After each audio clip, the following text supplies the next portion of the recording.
Fake friends നമ്മുടെയൊക്കെ ജീവിതത്തിൽ ഏതെങ്കിലും ഒരു ഫേസിൽ വളരെ ഫേക്ക് ആയിട്ടുള്ള ഒരു ഫ്രണ്ടിന്റെ കയ്യിൽ നിന്ന് പിന്നിലൊരു കുത്ത് നേരിട്ട് നിന്ന് തന്നെ കുത്തുന്ന ഒരു സിറ്റുവേഷൻ ഏറ്റുവാങ്ങിയവരായിട്ടുള്ള ആളുകളായിരിക്കാം നമ്മളെല്ലാവരും. ആ ഒരു ലോകത്ത് ഒരു ഫ്രണ്ട്സും ഇല്ല, ഒരു മനുഷ്യനായിട്ട് ഫ്രണ്ട്ഷിപ്പ് വെക്കില്ല എന്ന് പറയുന്ന റയർ പീസുകൾ ചിലപ്പോൾ കാണും. അവർക്ക് ചിലപ്പോൾ ഇതേമാതിരി ഫേക്ക് ഫ്രണ്ട്സ് ഉണ്ടായിട്ടുണ്ടാവില്ല. പക്ഷെ എൻ്റെയൊക്കെ ലൈഫിൽ ഒരുപാട് ഫേക്ക് ഫ്രണ്ട്സുകൾ എനിക്ക് ഇഷ്ടം പോലെ ഉണ്ടായിട്ടുണ്ട്. ഓക്കെ, അത് ഉണ്ടാവാനുള്ളൊരു കാരണം ഞാൻ തന്നെയാണ്. ബിക്കോസ് ഞാൻ എൻ്റെ ലൈഫിൽ കയറി വരുന്ന ഫ്രണ്ട് സോണിലേക്ക് കയറി വരുന്നവർ എപ്പോഴും ഞാനൊന്ന് നോക്കും. അതൊക്കെ കഴിഞ്ഞിട്ട് ഞാനായിട്ട് എൻ്റേതായിട്ടുള്ള ഒരു അനലൈസിങ് ഒക്കെ കഴിഞ്ഞിട്ടാവും കയറ്റി വിടുന്നത്. പക്ഷെ where money comes every one are fake.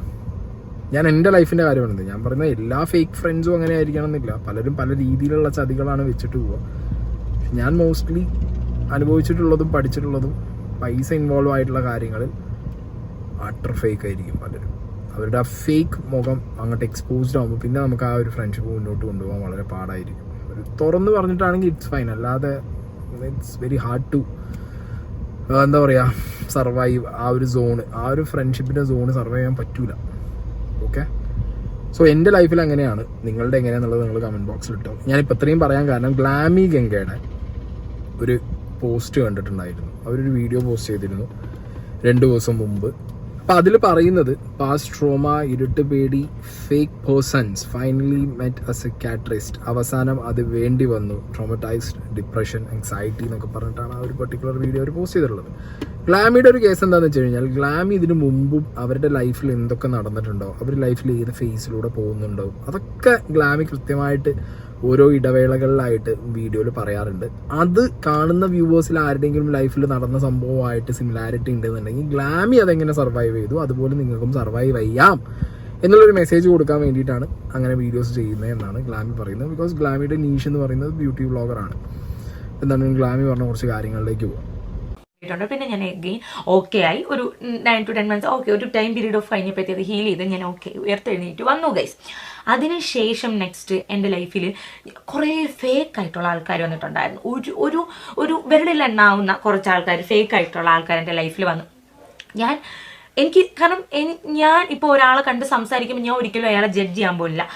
അയാൾ എന്നെക്കുറിച്ച് ഇങ്ങനെ ആയിരിക്കുമോ പറയുന്നത്, അയാൾ എന്നെക്കുറിച്ച് ഇങ്ങനെ ആയിരിക്കുമോ സംസാരിക്കുന്നത് എന്നൊക്കെ പറഞ്ഞിട്ട് ഞാൻ ഒരാളെയും ജഡ്ജ് ചെയ്യാൻ വേണ്ടിയിട്ട് പോകണ്ടായിരുന്നു. പക്ഷേ ഞാനൊരു എനിക്ക് ഫീമെയിൽ ഫ്രണ്ട്ഷിപ്പ് എനിക്ക് പലപ്പോഴും ഭയങ്കര ബുദ്ധിമുട്ടുണ്ടാക്കിയിട്ടുണ്ട്. എല്ലാവരും അല്ല, കുറച്ച് ഫീമെയിൽ ഫ്രണ്ട്ഷിപ്പുകൾ എനിക്ക് ബുദ്ധിമുട്ടുണ്ട്. അതിന് എഗെയിൻ എനിക്കും ഒരു 2 പുതിയ, കാരണം എനിക്കങ്ങനെ ഫീമെയിൽ ഫ്രണ്ട്സ് വരാത്തില്ല. പക്ഷെ ഞാനൊരു വല്ലാത്തൊരു അവസ്ഥയിൽ ഇരുന്നപ്പോൾ എനിക്ക് എഗെയിൻ കുറച്ച് ഫീമെയിൽ ഫ്രണ്ട്സ് എൻ്റെ ലൈഫിൽ വന്നു. പക്ഷേ അതും എനിക്ക് ഭയങ്കര വിഷമമുണ്ടാകുന്ന വെച്ചാൽ എനിക്ക് മലയാളത്തിൽ അത് പറയണമെന്നുണ്ടെങ്കിൽ ഭയങ്കരമായിട്ട് കള്ളം പറയുന്ന, നുണ പ്രചരിപ്പിക്കുന്ന, ഭയങ്കരമായിട്ട് ഗോസിപ്പ് ഇറക്കുന്ന കുറച്ച് ആൾക്കാരുടെ ഇടയിൽ ഞാൻ പെട്ടുപോയി. മീൻസ് എനിക്ക് 2-3 ദിവസത്തെ പരിചയമുള്ളൂ. പക്ഷേ ഞാൻ വിചാരിക്കുന്നുണ്ടോ ഇവരിങ്ങനെയല്ല, ഇവരെന്നെ പോലെയാണ്, അല്ലെന്നുണ്ടെങ്കിൽ ഓക്കെ ഇവർ ഇങ്ങനെ ഒന്നും നടക്കില്ല. പക്ഷേ ഭയങ്കരമായിട്ട് നുണ വരുന്ന ഒരാൾക്കാർ. അപ്പോൾ എനിക്കത് ഭയങ്കര ഇട്ടുകൂടെ വിഷമമായി. കാരണം ഞാൻ കണ്ടത് ഭയങ്കര ഫേക്ക് ആയിട്ടുള്ള ആൾക്കാരാണ്. അവരെ ഗ്രൂപ്പിലോട്ട് പോകുന്നതിന് മുമ്പേ എനിക്കൊരു ഫേക്ക് ആയിട്ടുള്ള ഒരു പേഴ്സണിൽ നിന്ന് എനിക്കൊരു ഇൻസിഡൻറ്റ് ഉണ്ടായിട്ടുണ്ടായിരുന്നു. ഒരു നല്ല ഫ്രണ്ടിൻ്റെ നിന്ന് എനിക്കൊരു ഒരുപാട് വർഷത്തെ ഫ്രണ്ട്ഷിപ്പുള്ള ഒരു ഫ്രണ്ടിൻ്റെ നിന്ന് എനിക്ക് ഭയങ്കരമായിട്ടൊരു മെയിൽ ഫ്രണ്ടിൻ്റെ എനിക്ക് ഭയങ്കരമായിട്ടൊരു പുള്ളിക്കാരൻ ടോട്ടലി ഫേക്ക് ആണെന്ന് മനസ്സിലായ ഒരു സിറ്റുവേഷൻ എനിക്കുണ്ടായിരുന്നു. അപ്പം നമ്മൾ വിചാരിക്കുന്ന വെച്ചാൽ എന്നത്തെ എൻ്റെ സർക്കിൾ ഭയങ്കര കുഞ്ഞു സർക്കിളാണ്. അമ്മ, അനിയത്തി, പൂച്ചകൾ, എൻ്റെ കസിൻസ്, പിന്നെ ഇപ്പോൾ ഉള്ളൊരു കുഞ്ഞു മോൾ പട്ടി, അവള്, പിന്നെ എനിക്ക് കുറച്ച് ഫ്രണ്ട്സ്. അപ്പം അങ്ങനെയുള്ള കുഞ്ഞു സർക്കിളാണ്. ആ കുഞ്ഞു സർക്കിളിൽ ഓരോ ആൾക്കാരെയും ഞാൻ ഭയങ്കര കോൺഷ്യസ് ആയിട്ട് ചിന്തിച്ചെടുക്കുന്നതാണ്. ഇതെനിക്ക് പണിയാവരുതെന്ന് ആഗ്രഹിച്ച് വരുന്നവരാണ് പലരും. വൈബ് സെറ്റായി തനിയെ വരുന്നതാണ്. പക്ഷെ വന്ന ആളും ഫേക്കാണെന്ന് പറഞ്ഞപ്പം ടോട്ടലി ആൻഡ് ഔട്ട്. എന്നിട്ട് എഗെയിൻ ഓക്കെ ആവാൻ വേണ്ടിയിട്ടാണ് ഞാൻ ഈ ഫീമെയിൽ ഫ്രണ്ട്സിൻ്റെ കുറച്ച് ഗ്രൂപ്പിലോട്ട് പോയിട്ട് അവിടെ ചെന്നപ്പോഴും ഓക്കെ. അപ്പോൾ കുറച്ചധികം സ്ഥലങ്ങളിൽ നിന്ന്, കുറച്ചധികം വ്യക്തികളിൽ നിന്ന് ഗ്ലാമി ഗംഗയ്ക്ക് വളരെ നെഗറ്റീവായിട്ടുള്ള എക്സ്പീരിയൻസുകൾ കിട്ടുന്നു.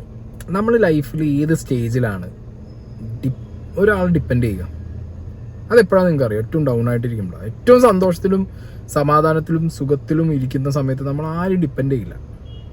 ഓക്കെ, ഏറ്റവും ഡൗൺ ആയിട്ടിരിക്കുന്ന സാഹചര്യത്തിൽ നമ്മൾ വെരി ക്ലോസ് ആയി നിൽക്കുന്ന ഫ്രണ്ട്സിനെ, പാരൻസിനെ, വൈഫോ ഹസ്ബൻഡോ സ്വന്തം കുട്ടികളാണെങ്കിൽ പോലും, നമ്മൾ ഈവൻ വീട്ടിനകത്തുള്ള പെറ്റ്സ് ആണെങ്കിൽ പോലും നമ്മൾ അവരെ ഡിപ്പെൻഡ് ചെയ്യും ഭയങ്കരമായിട്ട് ഏറ്റവും ഡൗൺ ആയിട്ടിരിക്കുമ്പോൾ.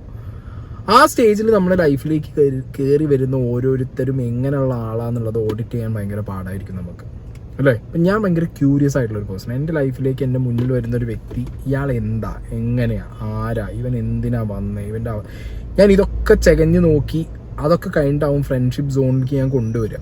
പക്ഷെ ഞാൻ എൻ്റെ ഫ്രണ്ട് സോണിനകത്ത് വെക്കാത്ത ഒരു ലിമിറ്റ് എന്ന് പറയുന്നത് മണിയുടെ ലിമിറ്റാണ്. കാരണം എനിക്കും ചോദിക്കേണ്ട ഒരു അവസ്ഥ വരും, എനിക്ക് കൊടുക്കേണ്ട ഒരു അവസ്ഥ വരും, അവർക്കും ചോദിക്കേണ്ട അവസ്ഥ വരും, അവർക്കും തരേണ്ട ഒരു അവസ്ഥ വരും.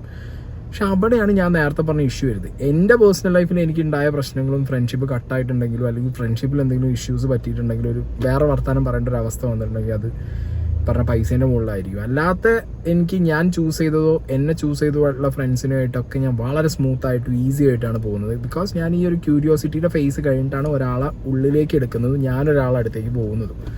കുറേ ചോദ്യങ്ങൾ, കുറേ ക്യൂരിയോസിറ്റി, എനിക്ക് കുറേ കാര്യങ്ങൾ കഴിഞ്ഞിട്ടാവും ഒരു ഫ്രണ്ട് സോണിലേക്ക് ഞാൻ ഒരാളെ ആക്സെപ്റ്റ് ചെയ്യുന്നതോ അല്ലെങ്കിൽ വേറൊരാളുടെ ഫ്രണ്ട് സോണിലേക്ക് പോകുന്നതിന് മുമ്പ് ഐ വിൽ മേക്ക് ഷുവർ ഞാൻ എന്താണെന്നുള്ളത് അയാളെ പറഞ്ഞു കൊടുത്തിട്ട് അറ്റ്ലീസ്റ്റ് ഞാൻ ഇങ്ങനെയാണെന്നുള്ളത് കാണിച്ചു കൊടുക്കാതെ ഞാൻ കയറി പോകാറുമില്ല. പക്ഷേ ഈ ഗ്ലാമിയുടെ കേസിൽ ഗ്ലാമി പണ്ട് മുതലേ അനുഭവിച്ചു വരുന്ന പ്രശ്നങ്ങൾ, ഈ അച്ഛൻ റിലേറ്റഡ് ആയിട്ടും ഫാമിലിയിൽ നടന്ന ഇഷ്യൂസൊക്കെ ആയിട്ട് അവർക്ക് കുറേ ട്രസ്റ്റ് ഇഷ്യൂസും കാര്യങ്ങളൊക്കെ ഉണ്ട്. പിന്നെ ഈ ലൈഫ് അത്ര ഈസി അല്ല ഗ്ലാമിയുടെ ലൈഫ് എന്ന് പറഞ്ഞാൽ ഈ ഡൊമസ്റ്റിക് വയലൻസ് ഒക്കെ കണ്ട് അത് എനിക്ക് കിട്ടുമെന്നൊക്കെ ആലോചിച്ച് വളർന്നൊരു ലൈഫാണ്. ആ ലൈഫിലേക്ക് അവർക്ക് ചിലപ്പോൾ ഏറ്റവും ഡൗൺ ആയിട്ടിരിക്കുന്ന സമയത്ത് ഒരാളെ താങ്ങും തണലുമായിട്ട് കിട്ടിക്കഴിഞ്ഞ് കഴിഞ്ഞാൽ അത് ആണോ പെണ്ണോ ആയിക്കോട്ടെ, അവരുടെ അടുത്തേക്ക് ഒരു സിമ്പതി എമ്പതി തോന്നി പോകുന്നത് ഭയങ്കരമായിട്ട് അവർ ചെയ്യും. ആ ചെയ്യുന്ന സമയത്തും അത് മുതലെടുത്ത് അല്ലെങ്കിൽ അത് എന്താ പറയുക ഒരു ടോക്സിക് ഫ്രണ്ട്ഷിപ്പിലേക്ക് കൊണ്ടുപോകുന്ന ഒരു ഗ്യാങ്ങിലേക്ക് പെട്ടുപോയാണ്ടല്ലോ ട്രോമയുടെ അളവ് കൂടുന്നില്ല, വേറെ ഒന്നും പറയാൻ പറ്റില്ല. ഞാൻ പറയുമ്പോൾ മാക്സിമം അങ്ങനത്തെ ഒരു പരിധി വരെ ഈ ഗോസിപ്പ് തിങ്സ് ആൻഡ് ഓൾ ഒരു ഗ്രൂപ്പിനകത്ത് അത് അങ്ങനെ നിന്ന് കഴിഞ്ഞാൽ ഇറ്റ്സ് ഓക്കെ അൺടിൽ അൺലെസ് അത് വേറെ ആളെ എഫക്ട് ചെയ്യുന്നില്ല എന്നുണ്ടെങ്കിൽ. പക്ഷേ അങ്ങനെയല്ല, ചില ഗോസിപ്പ് സെൻറ്ററുകൾ അല്ലെങ്കിൽ ഗോസിപ്പ് ഗ്രൂപ്പുകൾ എങ്ങനെയാണെന്ന് വെച്ച് കഴിഞ്ഞാൽ ആ ഗ്രൂപ്പിനകത്ത് ഒരാളെ കുറിച്ച് സംസാരിക്കുന്നതിനുപരി ആ വ്യക്തിയുടെ ജീവിതത്തിലേക്കും കൂടി ബാധിക്കുന്ന രീതിയിലുള്ള ആക്ടിവിറ്റീസ് അവർ ചെയ്യും. അത് ഭയങ്കര സീനാണ്. അപ്പം അങ്ങനെയുള്ള ഗ്രൂപ്പിൽ പോയി പെട്ട് കഴിഞ്ഞാൽ ഇതേപോലുള്ള ട്രോമകൾ വരും. ഞാൻ എൻ്റെ ഒരു 2021 2020-21 കാലഘട്ടം 22-21 കാലഘട്ടം ഞാൻ ഹാപ്പി ആയിരുന്നു.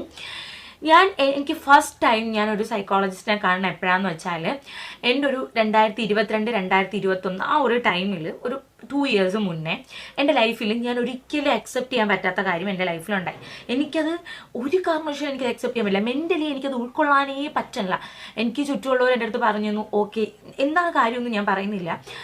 എനിക്ക് ചുറ്റുമുള്ളവരൊക്കെ എൻ്റെ അടുത്ത് പറഞ്ഞു ഇറ്റ്സ് ഓക്കെ, ഇത് കോമൺ ആണ്, ഇത് നോർമലാണ്, ഇത് ഇപ്പോഴത്തെ കാലഘട്ടത്തിൽ എല്ലാവർക്കും സംഭവിക്കുന്നതാണ്, ഇറ്റ്സ് കോമൺ ആണ്, ഇത് അങ്ങനെയൊന്നും ചെയ്യാത്തവരായിട്ട് ആരുമില്ല എന്നൊക്കെ ഒരുപാട് പേര് എൻ്റെ അടുത്ത് പറഞ്ഞു. അപ്പം ഞാൻ എനിക്കത് ഒട്ടും അക്സെപ്റ്റ് ചെയ്യാൻ പറ്റാനില്ല. സോ എനിക്ക് ആ ഒരു ടൈം മുതൽ എനിക്ക് ഉറക്കമില്ല. ഞാൻ ഈ സാധനങ്ങളെല്ലാം എൻ്റെ മനസ്സിൽ കിടക്കുന്നുണ്ട്, ഉറക്കമില്ല. ഞാൻ രാത്രിയാകുമ്പോൾ ഞാൻ ഭയങ്കരമായിട്ട് എന്താ പറയുക അത്രയുമല്ല ഞാൻ എപ്പോഴേക്കും ഭയങ്കരമായിട്ട് വീക്കായി.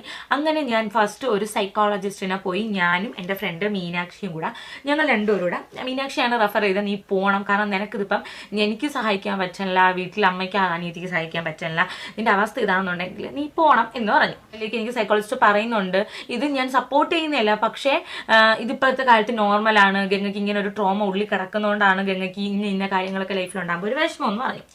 അപ്പോൾ എൻ്റെ അടുത്ത് ഞാൻ എപ്പോഴും അന്ന് എൻ്റെ മൈൻഡിൽ വരുന്ന ഒരു കാര്യം വെച്ചാൽ അയ്യോ എൻ്റെ അമ്മയുടെ ജീവിതം പോലെ ആയിപ്പോവോ, ഞാൻ എൻ്റെ അമ്മയുടെ ലൈഫ് പോലെ ആയിപ്പോവോ, അമ്മയെ പോലെ ഞാൻ അനുഭവിക്കേണ്ടി വരുമോ, എന്നെ ഒരാളെടുത്തിട്ട് അടിക്കുമോ, അങ്ങനെ ഒരു ഭയങ്കര ഒരു എനിക്ക് ഗാർഹിക പീഡനം എനിക്ക് അനുഭവിക്കേണ്ടി വരും, അങ്ങനെ ഒരു മൈൻഡ് സെറ്റായി.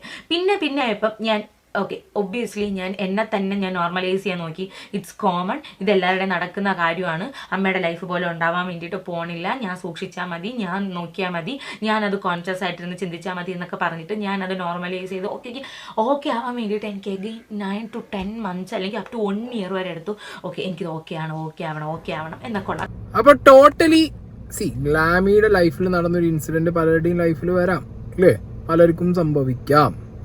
നമുക്ക് നമ്മുടെ ലൈഫിൽ നമ്മൾ ഏറ്റവും ട്രസ്റ്റ് ചെയ്ത നമ്മുടെ റിലേഷനിലായിരുന്ന ഒരു വ്യക്തി ചിലപ്പോൾ നമ്മളെ പറ്റിച്ചിട്ട് പോവാം, ഏറ്റവും ട്രസ്റ്റ് ചെയ്തൊരു ഫ്രണ്ട് പറ്റിച്ചിട്ട് പോവാം, അങ്ങനത്തെ കേസുകൾ വരാം. പിന്നെ ഈ ഗോസിപ്പിംഗ് അല്ലെങ്കിൽ ഈ പറഞ്ഞ രീതിയിൽ ഷോർട്ട് ടൈമിലുണ്ടായ ഫ്രണ്ട്ഷിപ്പുകളൊക്കെ എപ്പോഴും ഓഡിറ്റ് ചെയ്യുന്നത് നന്നായിരിക്കും. അത് ഭയങ്കര സീനാണ്. ഇപ്പോൾ നമുക്ക് ഒരിക്കലും എന്താ പറയുക ഒരു ഷോർട്ട് ടൈമിലൊരു ഫ്രണ്ട്സ് എന്ന് പറയാം, ഒരു ക്ലോസ് ഫ്രണ്ട് സർക്കിളിൻ്റെ അകത്തേക്ക് ഒരാളെ വലിച്ചു കൊണ്ടുവരുന്നതോ അല്ലെങ്കിൽ അയാൾക്കൊരു സ്പേസ് കൊടുക്കുന്നതോ എപ്പോഴും നമ്മൾ ലൈഫിൽ കത്തിയെടുത്ത് കഴുത്തിൽ വെച്ചൊരവസ്ഥയായിരിക്കും. അയാൾ എന്താ എങ്ങനെയാ ഏതാണെന്നൊന്നും നമുക്ക് പറയാൻ പറ്റില്ല. പിന്നെ ഒരു ഗ്രൂപ്പിലേക്ക് പോകുന്നതോ അല്ലെങ്കിൽ ഒരു ഗ്രൂപ്പിൻ്റെ ഭാഗമാവുന്നതോ അതും ഈ പറഞ്ഞ പോലെ. മറ്റത് ഒരാളെ, ഒരു ഫ്രണ്ട് എന്ന് പറഞ്ഞാൽ ഒരാളെ നമ്മൾ മെയിൻറ്റെയിൻ ചെയ്താൽ മതി. ഒരു ഗ്രൂപ്പിന് മെയിൻറ്റെയിൻ ചെയ്യുക എന്ന് പറഞ്ഞാൽ ഭയങ്കര പാടാണ്. അവിടെ നമ്മൾ കോംപ്രമൈസ് ചെയ്യേണ്ടെങ്കിൽ കൂടി ഒരു സ്ഥലമാണ്, അല്ലെങ്കിൽ അവരെപ്പോലെ നമ്മളും പറയണം ബാക്കിയുള്ളവരെ കുറിച്ച് എന്ന് പറയുന്ന ഒരു സ്ഥലമാകുമ്പോഴത്തേക്ക് അത് ഭയങ്കര വിഷയമാവും. പിന്നെ ആ ഗ്രൂപ്പ് എക്സ്പോസ്ഡ് ആവും ആളുകളുടെ ഇടയിലേക്ക്. ഓക്കെ, ഇവൾ ഈ ഗ്രൂപ്പിൻ്റെ ഭാഗമാണ്, ഇവൻ ഈ ഗ്രൂപ്പിൻ്റെ ഭാഗമാണ് എന്നൊക്കെ ആകുമ്പോഴത്തേക്ക് ആ ഗ്രൂപ്പിൽ ആരെങ്കിലും ചെയ്തൊരു ആക്ടിവിറ്റിക്ക് പോലും നമ്മൾ ഉത്തരം പറയേണ്ട ഒരു അവസ്ഥയ്ക്കും ചെന്നെത്തും കാര്യങ്ങൾ. സോ ഗ്രൂപ്പ്സ് സെലക്ട് ചെയ്യുമ്പോഴോ അല്ലെങ്കിൽ ഗ്രൂപ്പിലേക്ക് പോകുമ്പോഴോ അല്ലെങ്കിൽ ഒരാളെ ഫ്രണ്ട് സർക്കിളിലേക്ക് നമ്മളെ തന്നെ ഫ്രണ്ട് സോണിലേക്ക് കൊണ്ടുവരുമ്പോഴൊക്കെ ശ്രദ്ധിക്കുക. പിന്നെ ഇപ്പോൾ ഈ പറഞ്ഞ പോലെ ട്രസ്റ്റ് ഭയങ്കര സീനാണ്, ഭയങ്കര വിഷയമാണ് ട്രസ്റ്റ്. കാരണം നമുക്ക് ഒരിക്കലും എന്ത് ചെയ്യാൻ പറ്റില്ല, പറഞ്ഞ് വിശ്വസിപ്പിക്കാനൊന്നും പറ്റില്ല. നമുക്ക് പറ്റുമോ? നിങ്ങൾ ആലോചിച്ച് നോക്ക്. ഫുള്ള് നുണ പറയുന്ന ഒരു വ്യക്തി നമ്മൾ അയാളെ കണ്ടു, അയാൾ നുണയാണ് പറയുന്നതെന്നുള്ളത് നമുക്ക് മനസ്സിലായി. അയാൾ നമ്മൾ അൺഫോർച്ചുനേറ്റ്ലി നമ്മളെ ഫ്രണ്ടായിട്ട് നമ്മൾ നല്ല ഫ്രണ്ടായിട്ട് കണ്ടു. പിന്നെ നമുക്ക് നമ്മളെ മനസ്സിനെ പറഞ്ഞ് പഠിപ്പിച്ച് നമുക്ക് റിലേഷനുമായിട്ടും, ഇപ്പം ഇത് ഈ റിലേഷൻഷിപ്പ് പോലെ തന്നെയാണ് ഫ്രണ്ട്ഷിപ്പും. നമുക്ക് നമ്മുടെ മനസ്സിന് ഒരിക്കലും എന്ത് പറയാൻ പറ്റില്ല, ഇവനെ ചതിച്ചവനാണ്, ഇവനെ ഞാൻ വീണ്ടും ഫ്രണ്ടായിട്ട് കൊണ്ടുപോട്ടെ എന്നുള്ളത് പറഞ്ഞ് പഠിപ്പിച്ച് കൊണ്ടുപോകാൻ പറ്റില്ല. അതവിടെ കട്ട് ചെയ്യേണ്ട സമയത്ത് കട്ട് ചെയ്യണം. അത് കട്ട് ചെയ്തില്ലെങ്കിലാണ് വിഷയം. റിലേഷൻഷിപ്പ് പോലെ തന്നെ ഫ്രണ്ട്ഷിപ്പും കട്ട് ചെയ്യേണ്ട ടൈമിൽ നമ്മളെ പറ്റിച്ചു എന്ന് പറഞ്ഞു കഴിഞ്ഞാൽ കട്ട് ചെയ്യണം. അല്ലെങ്കിൽ ഈ പറ്റിക്കാനുണ്ടായ കാരണം ഒന്ന് കേൾക്കണം. ജെനുവിനായിട്ട് തോന്നുകയാണെന്നുണ്ടെങ്കിൽ ഇനി ആളത് ആവർത്തിക്കില്ല എന്ന് പറയുമ്പോൾ വേണമെങ്കിൽ ഒരു ചാൻസ് കൊടുക്കാം. ഓക്കെ, അപ്പോൾ ഇനി നിങ്ങൾ പറ, നിങ്ങളുടെ ലൈഫിൽ നിങ്ങൾ എത്ര ഫേക്ക് ഫ്രണ്ട്സിനെ ഉണ്ടാക്കിയിട്ടുണ്ട് എന്നുള്ളത്.